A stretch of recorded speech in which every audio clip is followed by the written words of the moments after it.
Shalom. Kita lanjutkan pelajaran kita tentang Theology of Religions, dan saat ini kita bicara tentang topik eksklusivisme Hendrik Kramer. Dr. Hendrik Kramer hidup 17 Mei 1888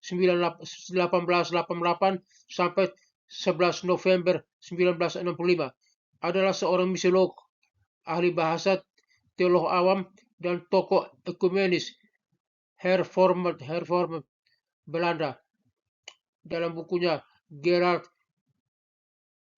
Heath Anderson, Biographical Dictionary of Christian Mission, Grand Rapids, William B. Ehrman Publishing Company, 1998, page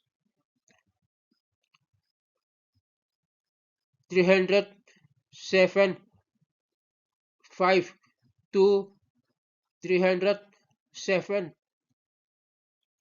6. Kramer menikah pada tahun 1919.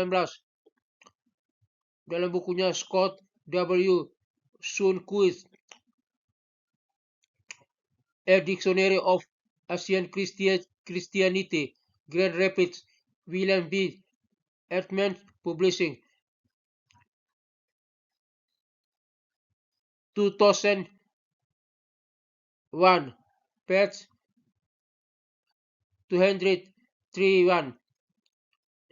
Kramer terkenal karena ia mencetuskan ide tentang cara pendekatan pekabaran Injil bagi agama lain. Dalam buku yang sama,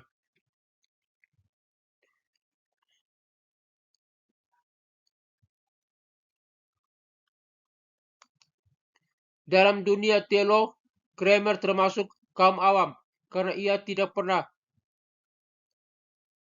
belajar teologi secara formal sampai akhir hidupnya. Ibid dalam buku yang sama.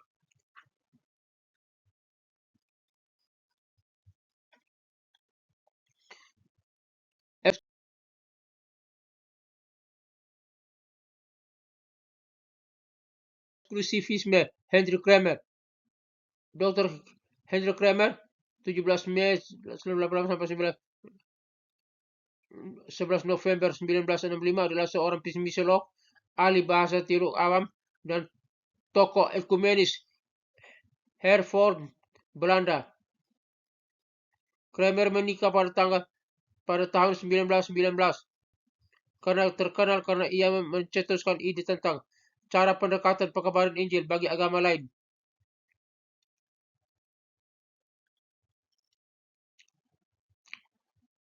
Kramer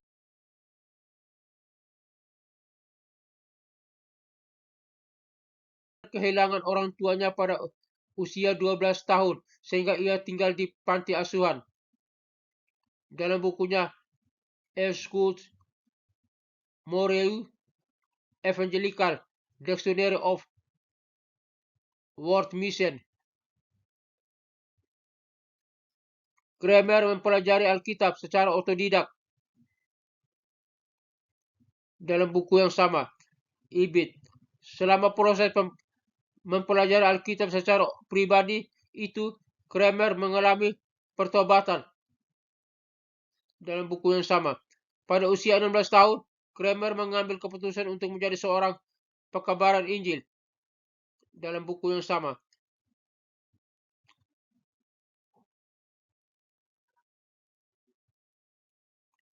setelah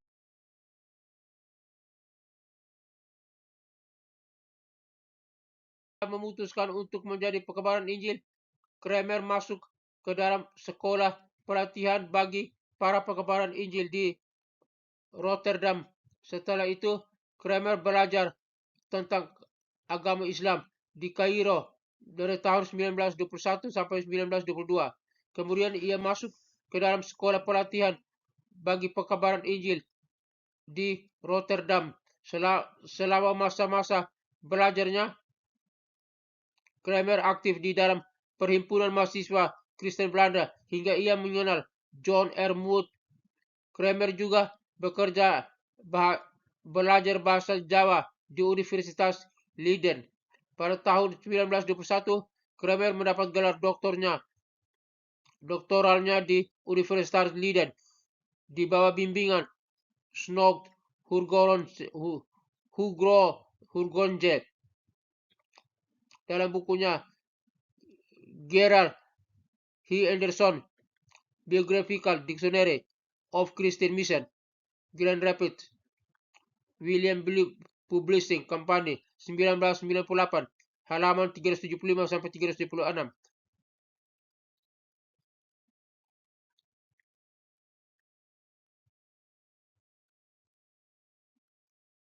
Kramer kemudian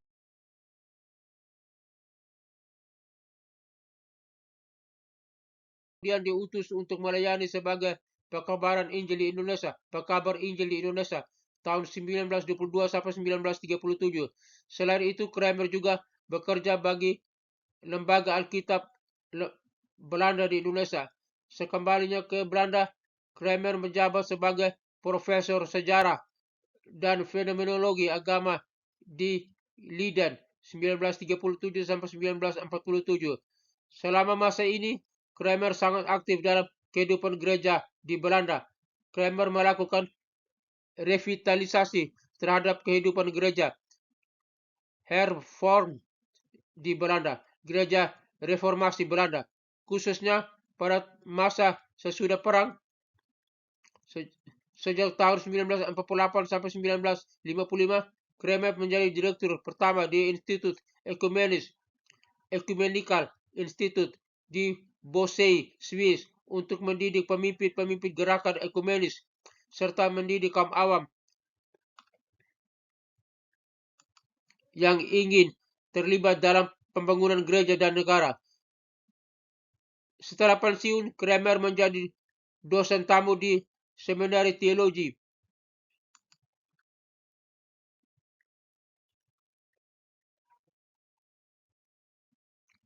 Kramer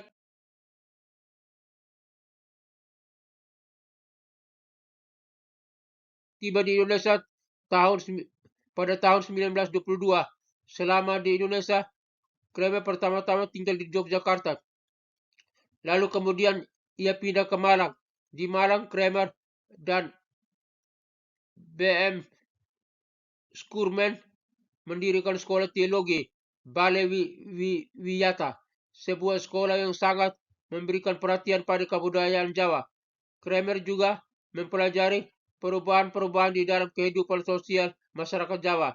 Kramer membangun relasi dengan organisasi Muslim dan organisasi nasional di Jawa.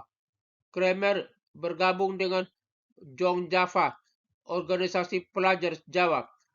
Kramer juga menjalin relasi dengan Ahmad Dahlan, pemimpin organisasi Muhammadiyah. Menurut Kramer, kebangkitan Islam di Jawa berhubungan dengan kebangkitan dunia Islam di dunia. Kramer juga mendorong para misionaris untuk memberikan perhatian kepada umat Muslim di Indonesia dan hal-hal apa saja yang terjadi pada mereka.